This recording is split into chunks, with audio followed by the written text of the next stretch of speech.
I am Géraldine Valéjo. I'm Sustainability Program Director at Kering. I've been with the group for 7 years now, and my role is to support our brands, our luxury brands, achieving the ambitious targets we have for the group with regards to environment, social, and innovation.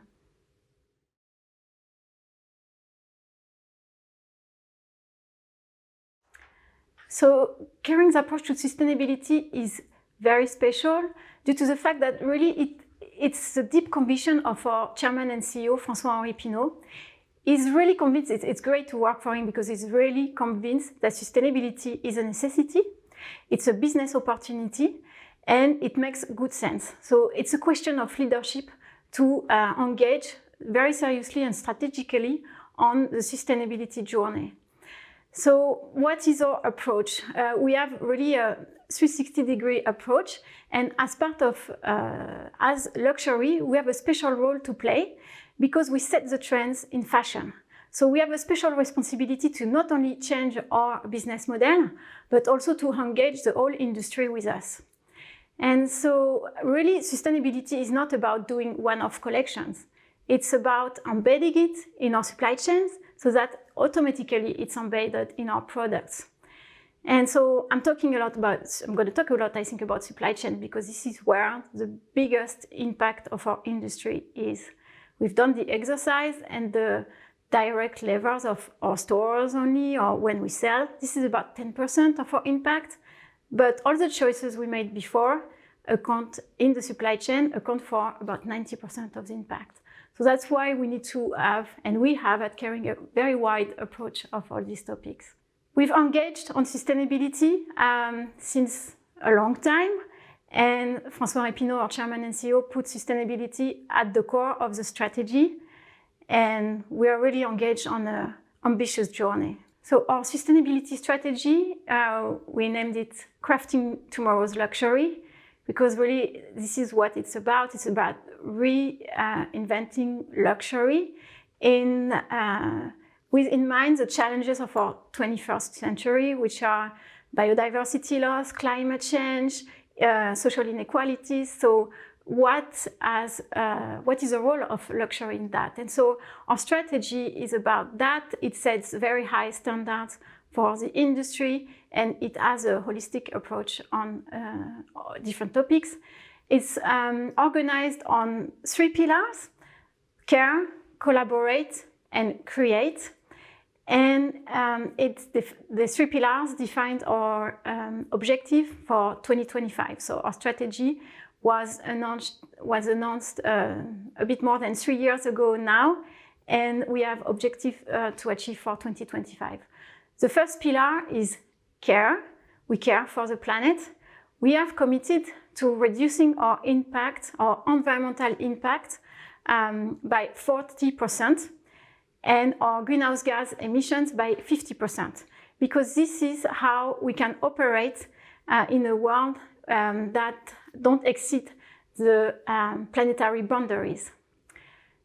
The second pillar is collaborate. We collaborate with people inside the company and outside the company.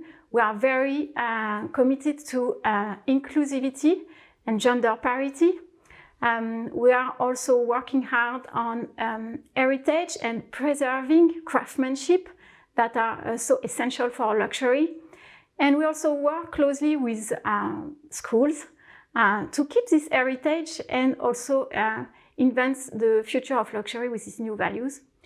And the third pillar is about creating innovation that makes sense for these challenges that I was telling you about.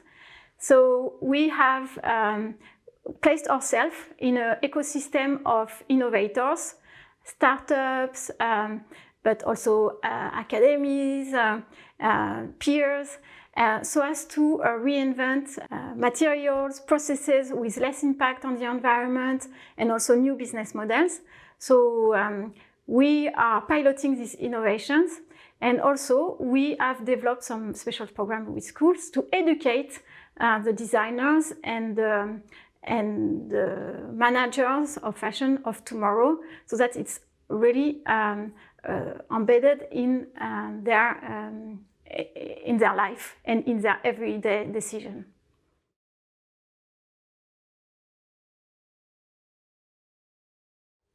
So to be able to implement this strategy, we need to have a strong governance. As I said, we are very lucky to have a chairman and CEO who placed the sustainability at the core of the strategy of the group. But beyond that, he put in place a strong governance at all levels of the company. It starts with the board of directors that since 2012 have had a sustainability committee to oversee the strategy of the group on that. And then we have at Kering, but also at every brand, sustainability committees, sustainability leads, and total, it's about 60 people in the group fully dedicated to sustainability. But most important, working closely with every operational people to be able to engage at all levels in the company.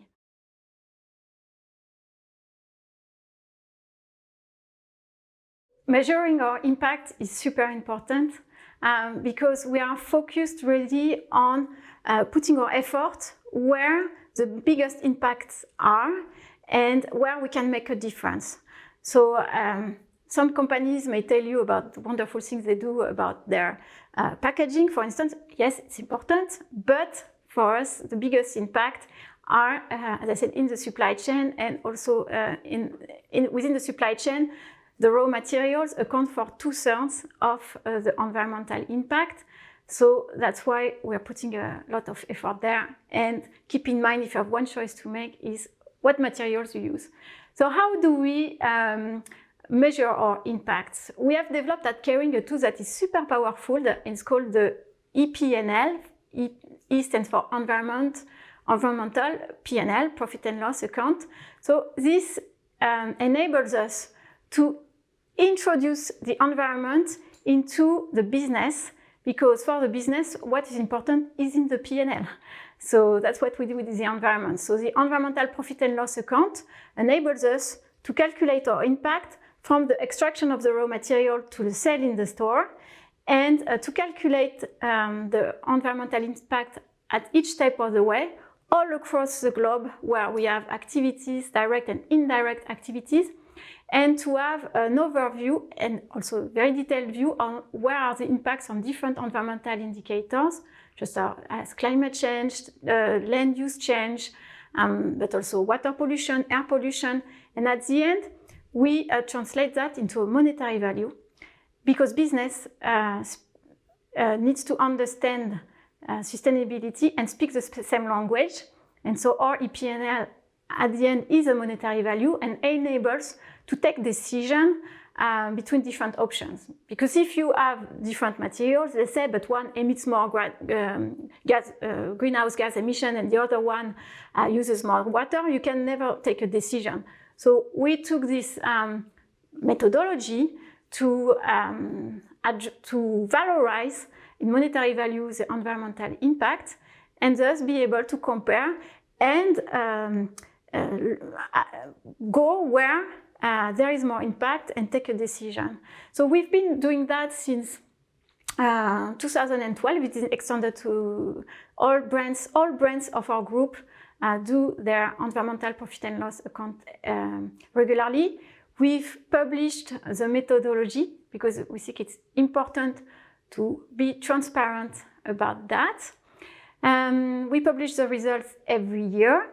And last year, we even created a digital platform where you can deep dive on every supply chain type of product, country, to be fully transparent about the impact that we have. So that's a super powerful tool, and our goal is also to encourage other fashion brands or other industries to do similar, to include natural capital accounting in their business, because we really need to monitor better our impact on the environment.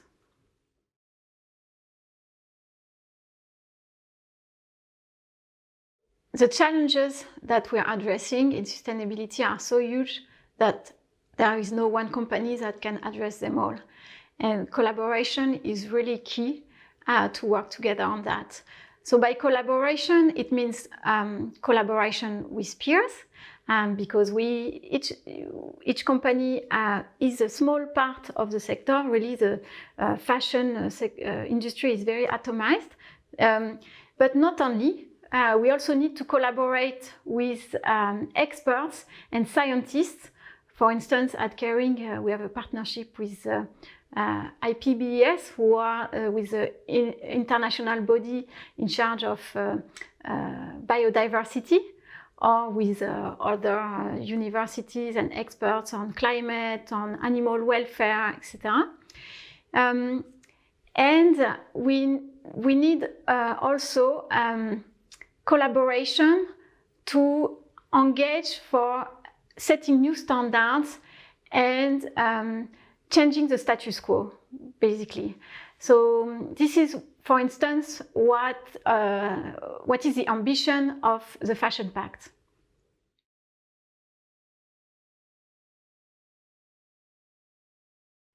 So yes, the Fashion Pact was initiated by French President Emmanuel Macron in 2019 because he realized that international regulation is needed for progressing on environmental topics, but it's not progressing at the pace that we all want to make a change, and that the business can sometimes be quicker. And that's the case for the fashion sector. So he mandated François-Henri Pinault, our chairman and CEO at Kering, to gather the fashion industry around key commitments on climate, biodiversity, and ocean.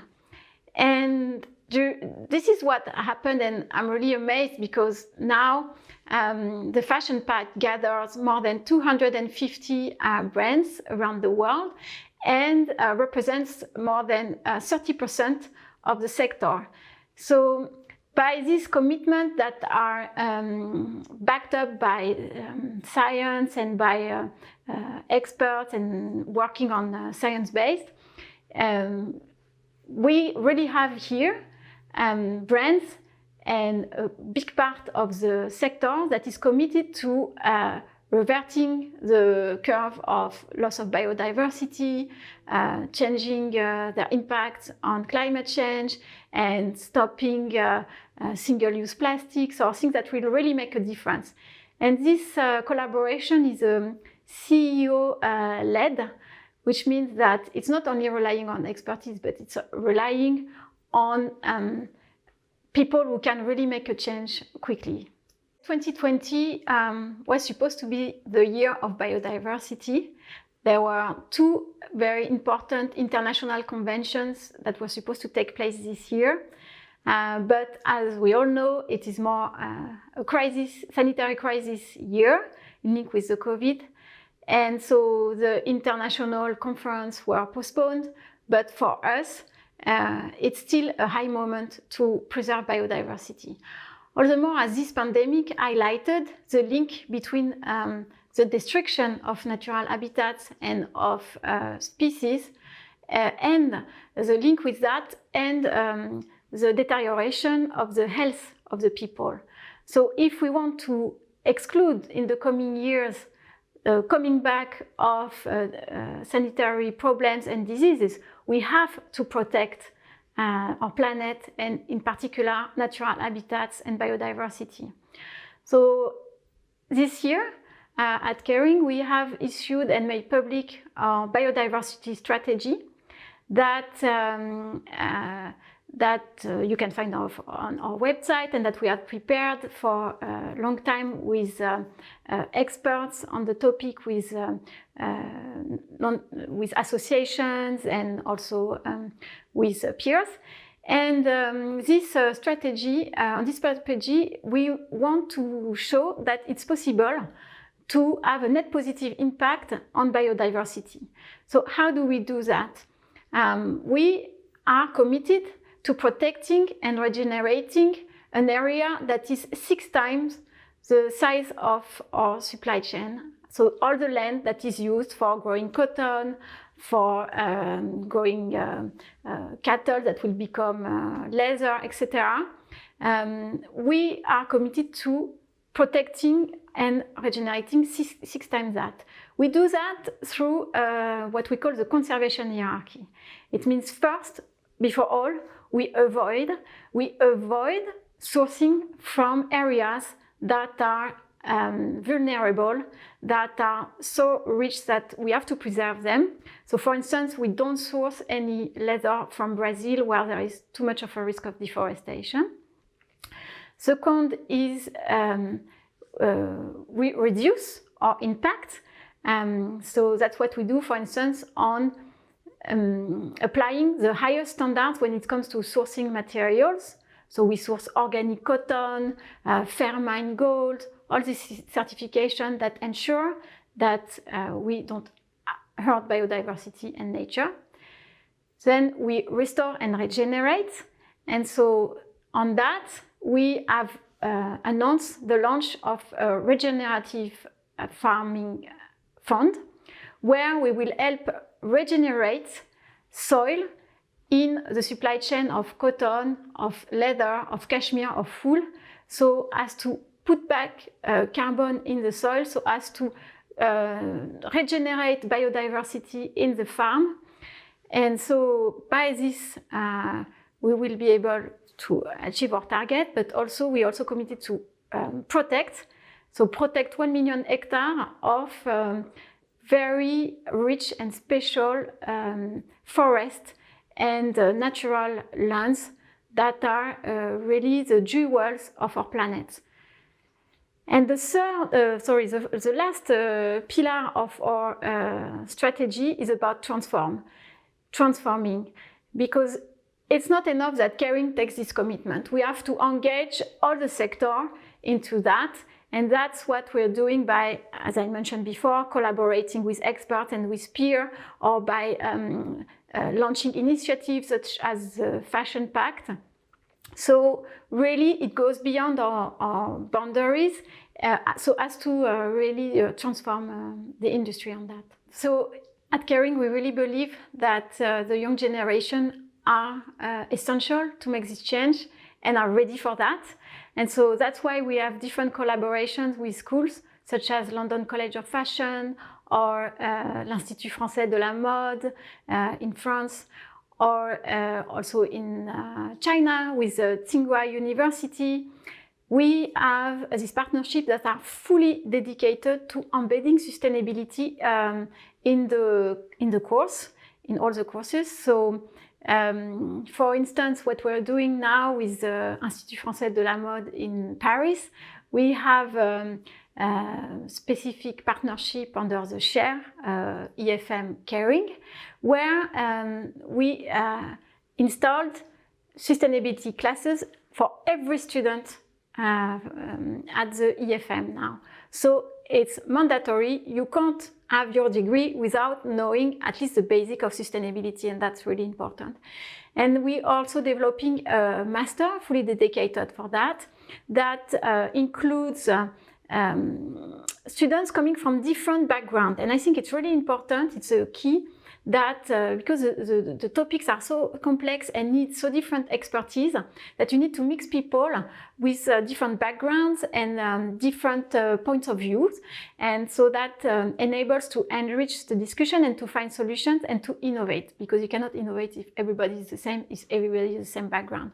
So this is how we work with schools, but also we also have a partnership with the Festival de Hyères, where the designers, the most promising designers for fashion are identified. And because they influence so much fashion, we think that they should have sustainability from the start. And so we have them meet our experts. They go to they meet our materials innovation lab, where they can see sustainable materials that are very high quality and associate sustainability with quality and with luxury.